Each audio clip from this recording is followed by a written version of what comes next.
Supreme കോടതിയിലെ ജഡ്ജിമാരെ തിരഞ്ഞെടുക്കുന്നത് ഭരണഘടനയിലെ 124 വകുപ്പ് അനുസരിച്ചാണ്.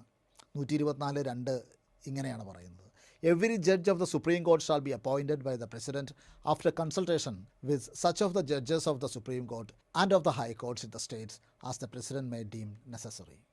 അതായത് സുപ്രീം കോടതിയിലെ ന്യായാധിപരുമായുള്ള കൂടിയാലോചനകൾക്ക് ശേഷം പ്രസിഡൻ്റാണ് സുപ്രീം കോടതി ജഡ്ജിമാരെ നിയമിക്കുന്നത് എന്നാണ് ഭരണഘടനയിൽ പറഞ്ഞിട്ടുള്ളത്.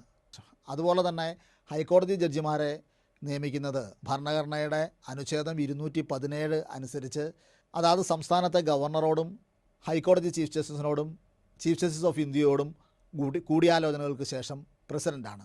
ഭരണഘടന കൺസൾട്ടേഷൻ എന്ന വാക്കാണ് ഉപയോഗിക്കുന്നത്. ഈ കൺസൾട്ടേഷൻ എന്ന വാക്കിൻ്റെ അർത്ഥം എന്താണെന്ന് ഭരണഘടനയിൽ ഒരിടത്തും വിവരിക്കുന്നില്ല. കൊളീജിയം എന്ന സംവിധാനത്തെക്കുറിച്ചും ഭരണഘടനയിൽ പരാമർശമൊന്നുമില്ല. ഭരണഘടനയിലെ ഈ അവ്യക്തതകൾ പരിഗണിച്ച് അത് സ്വയം വ്യാഖ്യാനിച്ച് ഒരു സംവിധാനം രൂപപ്പെടുത്തുകയാണ് സുപ്രീം കോടതി ചെയ്തത്. അതിനുശേഷം ചില അഡ്മിനിസ്ട്രേറ്റീവ് റൂൾസും അതിനുവേണ്ടി ഉണ്ടാക്കി.